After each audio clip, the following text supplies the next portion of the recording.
I really appreciate your participation with the Build Out live stream every Wednesday at noon Eastern Daylight Time, exclusively here on LinkedIn. The stream will be starting in just 1 minute. In the meantime, let me take this opportunity to talk to you about the live streaming studio that I use to stream Build Out with Jim Kunkel. StreamYard is a live streaming browser-based studio that allows you to interview guests, share your screen, and much more. With StreamYard, you can multi-stream directly to your website, YouTube, Facebook, Twitter, and for those who qualify, live stream here on LinkedIn. So now's the time to start live streaming. In the event post and on the video description is a referral link for a $10 credit when you become a paid subscriber to StreamYard.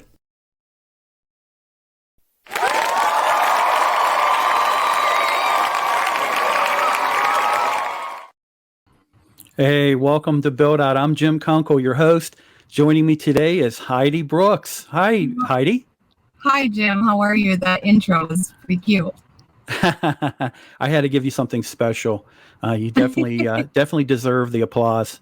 So you're joining us today from where? Well, currently I'm in Northwest Indiana and in my car, so I apologize, but it's been very, very busy summer and kind of just on the road and wanted to help by filling in today. And the other thing earlier we were just talking about your golf game has really taken a turn for the greatness, right? As I mentioned with you earlier, now that I've been golfing a little bit more with clients, it takes money for me to take anything seriously. So I think the fact that I've been golfing for work, because my game truly is better than it ever has been. I've really been enjoying it. That's great. That's great. So for today's live stream, Hiedi and I are going to talk about the benefits of professional blogging. And earlier when we were talking, you said you thought that blogging, isn't it dead? I wonder, but I don't think so. I think it's just called other terms now.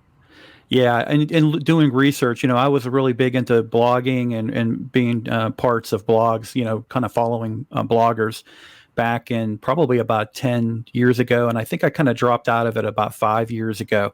But, in a roughly about a 20-year period since really the beginnings, let's say, of the popularity of professional blogging, it's still very viable. It's still much there. To your point, I think it's kind of evolved. And I think that's what, some of the things that we'll cover today is talking about the evolution. But there's still a great benefit to offering doing a blog and then also getting that content out there.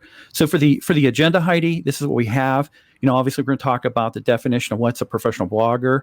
We're going to talk about those that blog for profit. And then I have a video about 5 tips to create a great professional blog. And then we'll offer some tips on starting a professional blog.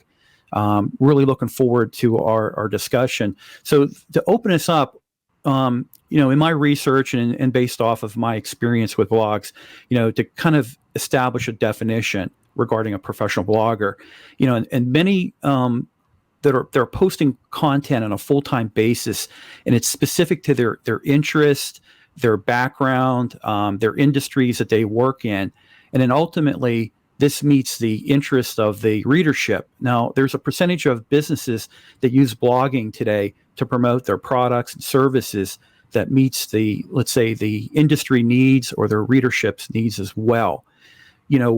Are you currently reading any or participating with any blogs that are currently out there? As I mentioned a few minutes ago, I think yes, for sure. I think there are so many other content channels that produce the same content as blogging that are now called other things. So a lot of the influencing is more video. Blogging is more video now.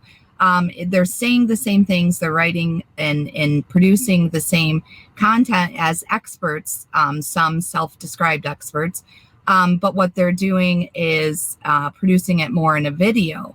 What they should also be doing is following up with a written format. I know sometimes, with Zoom webinars, they provide a script or a transcript from that webinar that a lot of people put out in their blogs as their blogs, and it's very, very valuable. So yes, I have been, especially with preparing for today's live stream, I thought, yeah, I do still utilize blogs to gain information. And for me, that's the kind of the same experience. Is that a lot of the professionals have websites set up. They're taking content and they're putting it out there. I've noticed a lot, recently, let's say more noticeable since the 2020 into 2021 now, that people have more, let's say, online presence and more online time. In the corrosion and coatings industry, there are several blogs that are out there. But to your point, they incorporate not only having the blog, the text, let's say, some incorporate video into that.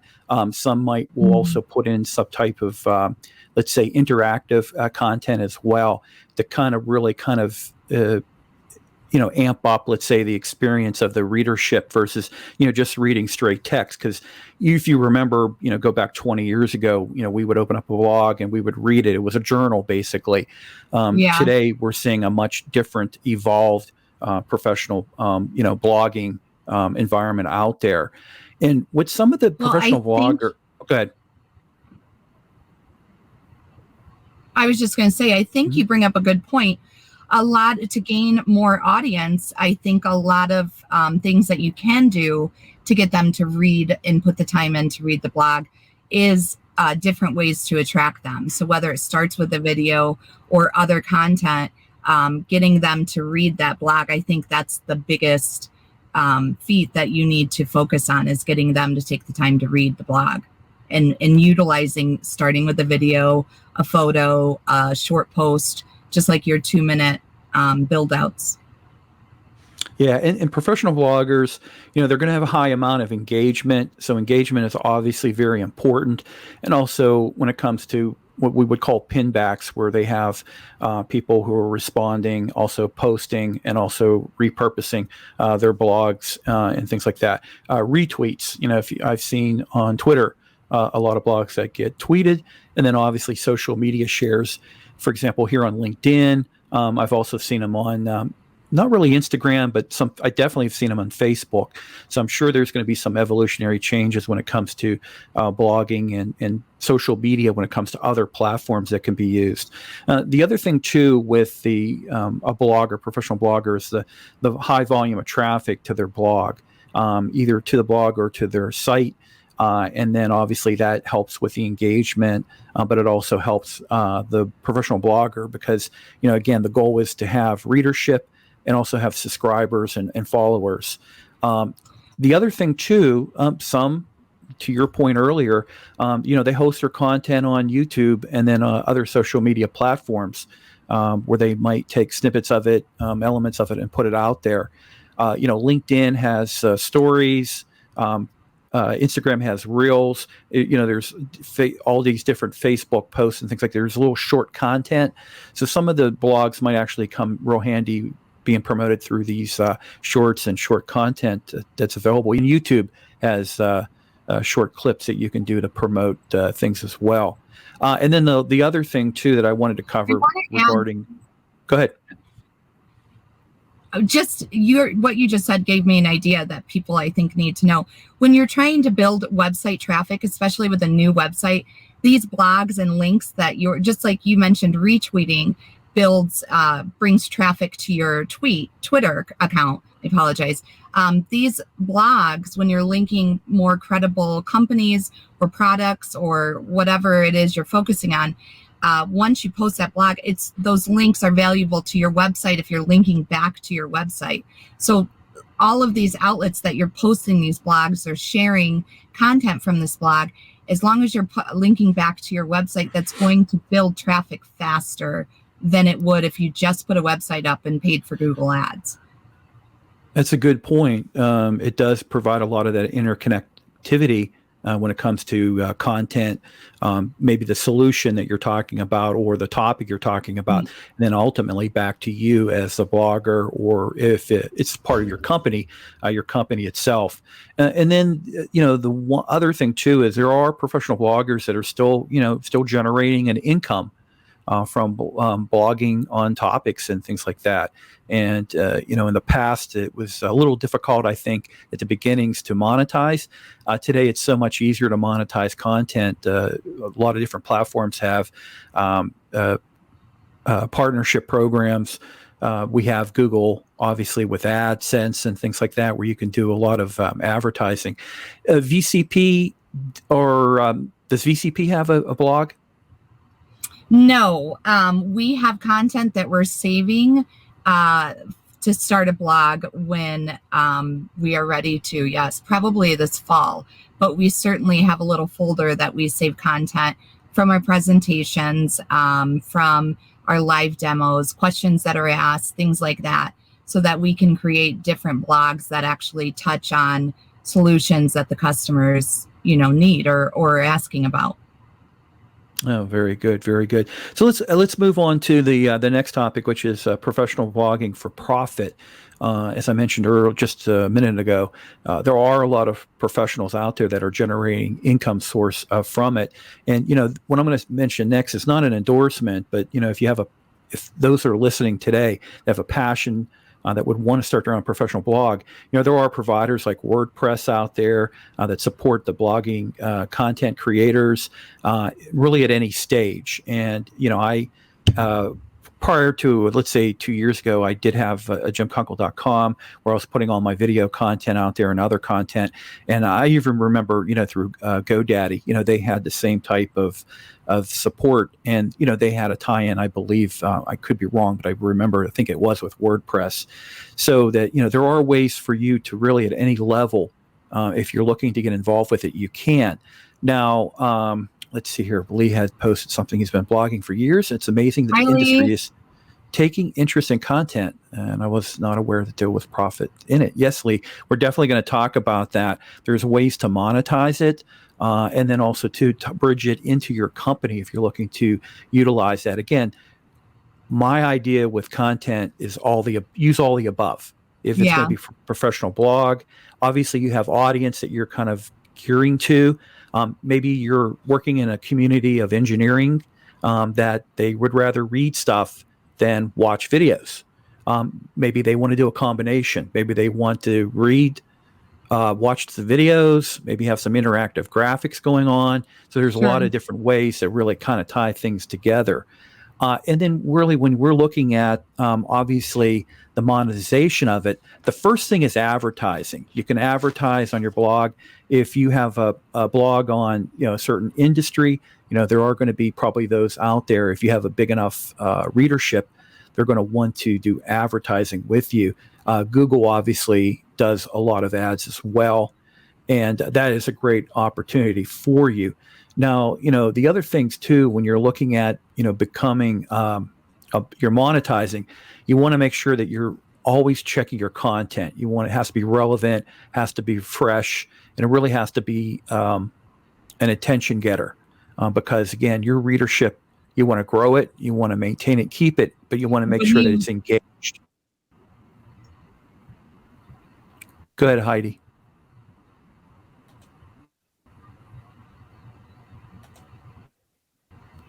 We'll let her catch up here on the stream.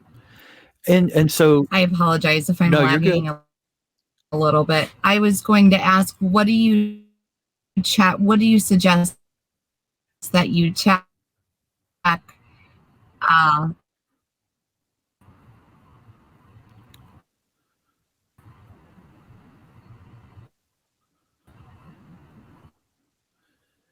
Okay. What do you suggest that you check against? So you want to make sure that you're engaging with the comments and providing more information to what they're mentioning, or what do you suggest that they check?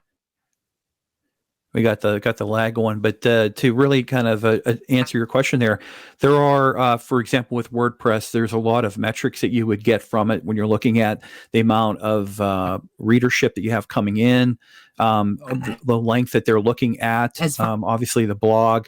I would say, doing routine surveys and all things like that, where you'd want to check the response that you're getting back, making sure also too that the engagement when it comes to people responding to you and things like that. We're going to try to get Hiedi back here in a second. Now, also too related to monetization is that you can have content subscriptions, so that if you are looking to have paid subscribers, there's a way to do that as well. And then additionally too, you can look at membership websites. And again, that ties into a lot of the other platforms that are out there. Hiedi, you there? Yes, I am. Can you hear me? Very good. Good. I apologize for that. Oh, no problem. I just basically covered on the topics related to content subscriptions and then also website memberships as well. The next is affiliate links. There are a lot of companies that will have affiliate programs where you can embed ads in there where they click through and they basically do the viewer would do the processing on the provider side as well, and then you would have some type of revenue coming from that through the affiliate link. Donation. Do you approach those companies as the blogger to try to sell them, or are these companies reaching out to professionals that they feel are experts on their blog?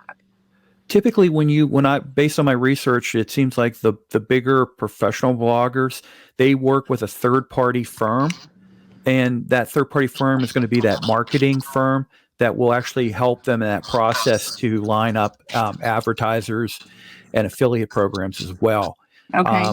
For example, with if you're doing YouTube content, once you reach a certain size as a content creator, and you have subscribers and viewership when it comes to watch time, you can qualify for ads. The bigger your viewership is, the bigger your subscriber base is, the more of a percentage and the more opportunity with the larger advertisers you have as well. So again, a lot of ties into that Google advertising. But again, there's other ways you could reach out directly if you want to. For example, like for me, I'm not monetizing anywhere, but I do a referral link for Canva and for StreamYard. And what it basically does is it might get me a couple dollars off or give me some type of a credit. But for me, it's not being monetizing and being an advertiser or having an advertiser. Donations is always the one I see more now. With Patreon and other types of entities that are out there that will provide that back service for the content creator to be able to receive donations and things like that. And then ebooks. I know you and I had talked about ebooks a couple weeks back, and I cannot remember. I apologize which stream it was. I think it was with Joe Sullivan. We talked about ebooks. It was. And, he had felt that they're kind of dying out. They're going away. But for me, ebooks seem to be pretty popular, and that is another way, obviously, to monetize as well. Online courses. I've seen some of the modern, let's say, the more current creators when it comes to professional blogging actually do online courses, and then they tie that into the blog as promotion to generate attendees for their online courses. And then the last thing is coaching and consulting. It's a great opportunity, again, to offer content out there to help promote yourself as a coach and or a consultant. I think that all of the things you just mentioned, it's important to point out that all of that is content that you can put into your blog. So if you feel and it's been proven that you have information to share, you just don't know how to get it out there, or you don't want to spend the time on doing a free blog, or you think you have other priorities, you should understand that all of those things you just mentioned, the courses, the other kinds of content, is what you would actually put into a written blog, and vice versa.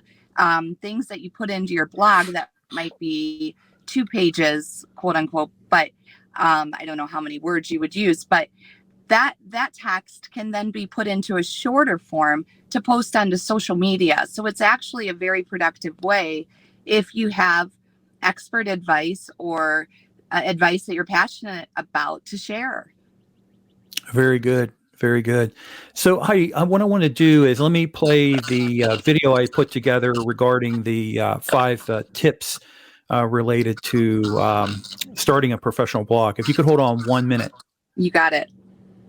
I hope that you're finding value in today's stream with Tolga on the topic of benefits of professional blogging. In researching the topic of professional blogging, I came across a blog post from the makeitwork.com, and it's titled 5 Tips to Create a Great Professional Blog. There are many marketing professionals who will say that the time for blogging is almost gone. According to medium.com, blogging today is much different than what it was a decade ago, and blogging might still have life for another decade or so. If you're looking to start your own professional blog, here are 5 tips to help create a blog that will impress and attract the readers that you're looking for. First, determine your angle. What's the focus of your blog? You really need to have expertise with the subject matter that can inform or inspire your audience. Number 2, establish your voice. Here's where you're going to add your personality and your written voice to your blog. Number 3, grab attention. First impressions and the first thing to grab readers' attention is the title. Make the most of it and consider starting off with a short preview of what readers will find or learn by reading your entire blog. Number 4, use social media. Successful bloggers of today maximize platforms like Facebook, Twitter, LinkedIn, and for a few, Instagram. Use social media to announce your new blogs and to promote your blogs to relevant contacts who find value with reading your blogs. Number 5, keep it new. Never let your blogging move into a routine. If your blog is a chore, then it might be a bore to read. Integrate infographics, motion graphics, or even short videos. The makeitwork.com blog post is very informative, and I'll post a link to the blog in the stream's comments, as well in the video description when the stream's recording goes up onto my YouTube channel. Okay, now back to Tolga to finish today's stream conversation on the topic of professional blogging. Okay, so the first question coming out of that video is who's Tolga? So, Right. so everybody knows.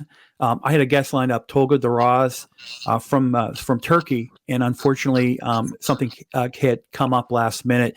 So Heidi graciously filled in and has been doing an awesome job. Thanks. But Content. So I could talk about content all day long. So, and I'm happy to help. So no problem. No doubt about it. That's why I had to go right to the expert. So, you definitely know your trade and everything else. So let's talk about the last topic, which is going to be tips on starting a professional blog. So there are really 5 recommendations that different entities out there, firms, marketing firms, and other type of professional entities that promote professional blogs. And the first is you really need to be an expert on the topic, and you have to not only be an expert on the topic, but you have to be able to enjoy, talking about it and writing about it. If you are in an industry that you're not real passionate about, don't start that blog. It's just not going to work for you. You're going to run out of content very quickly because you can't copy it and you can't learn fast enough for putting out a blog as often as you should be. It's got to come from past experience or personal passion to make it easy, because the consistency in putting out the content on the blog is very, very important. Very important. And then the other thing too to consider is going to be, do you want to blog opinions? Do you want to do reviews or essays? So I've seen several examples of all these. And the opinions might be, for example, let's say, in Florida, we had the building collapse. And now the reports are coming out for it. So you might have a blog that might take that report and you offer your own professional opinion based on the findings, the results, and things like that from that report. The other would be if you're looking at, a review, maybe you're reviewing a product or service. Yes. And then for an essay, maybe you want to tackle a an industry topic and really write your blog based off of industry topics, best practice, and things like that. A lot of the content that I do see in the coatings and corrosion industry really tends to be more that essay format where you're writing more about best practices, what the industries do to tackle corrosion, and let's say industrial painting and things like that. So it's interesting to see the different styles that are out there. And, to the point with the WordPress, for example, back to that, they do provide a lot of the formatting to kind of help you fit into those different, let's say, different formats that you're looking to get out there, content formats you're looking to get out there. Oh, yeah. WordPress is great for that. They're the original blogger. So I would definitely, with your makeitwork.com, utilize WordPress if you can. Definitely. And that leads right to that, where you do have these third parties that are out there. There are firms, again, if you have a large enough following, if you want to start a blog, there are firms that can help you through the process so that you don't have to do all the, let's say, the management of it. And they help related to content and making sure everything stays fresh and relevant and things like that. Because eventually a blog is going to become a full-time job for you. And it does take a lot. Doing things like live streaming, you basically throw something together and you can do a live stream quickly. No big problem with that. But when you're really sitting down and you're researching and you're writing, a lot of this content for blogging, you really have to put a lot of effort into it, a lot of investment of your time and everything like that. The next thing too is the blogging frequency. Are you going to do something every day, every week, every month? Obviously, you want to make sure that you have a good frequency to maintain the interest level of your readership, but also, too, you don't want to make sure that you don't inundate them with too much information from the blogs in a short period of time. Yeah. Good points. I agree with all of those. And then the last thing I wanted to cover regarding starting a professional blog is going to be social media. You really want to focus on promoting that blog through social media and also within your industry. So we all have professional networks here on LinkedIn. It's a great opportunity to promote to your professional network here on LinkedIn. I agree with all of those. Those are great tips, Jim. I think that Lee, who had commented earlier about not being familiar with monetizing, his posts on LinkedIn is a good example of, he posts little tidbits here and there of very valuable information in the corrosion industry. And that, I'm sure, with his knowledge, he could easily, if he doesn't already, have a case study to back that up that he can put into a blog, or just an essay or a written presentation, an abstract. For the corrosion industry, hi, Mike. For the corrosion industry specifically, knowledge and information is very important. So Lee is a very, very good person to use as an example that should start a blog if he doesn't already have one. Very, very good point. And, the one thing that leave with everybody is that really, like I say, anyone can start a blog.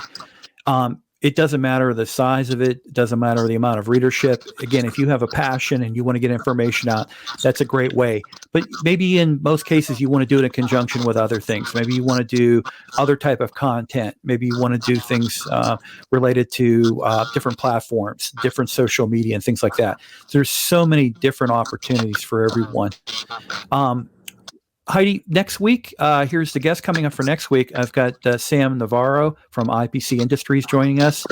He's the Vice President of Business Development and Marketing, and we're going to talk about how to develop a strategic plan for business development. So join us next Wednesday, noon Eastern Daylight Time, with Sam Navarro. Looking forward to that. Oh, yeah, that's going to be a very valuable. I'll be in the, I believe, a class at the Kentucky Gas Association next Wednesday, but if I miss it, I'll watch the replay because that Sam has a lot of information to share. Definitely. Hiedi, anything that we didn't talk about that you would want to leave with the viewers? You know, there's so much. I suggest definitely have a follow-up to this. There's so much we can discuss, but the key is to remember is, you know, be confident, and it's all about content. So if you have little pieces of information lying around, meaning in your computer or whatever from your industry or your passion, it's very easy to put those together. And yes, Jim mentioned you should be an expert, but intermediate level can has valuable information to share as well. So the important part is just to get started, and you know, use that information you have lying around, and get out there and use some content and get online. It's very important to get online these days. So professional blogging is another outlet that's productive for that. Definitely, definitely. Well, Heidi, it's been fun, and I appreciate you joining today on the live stream. No problem. Thank you for having me, Jim. I look forward to doing it again soon. All right. We'll catch everybody next Wednesday. See you later, Heidi. Thanks.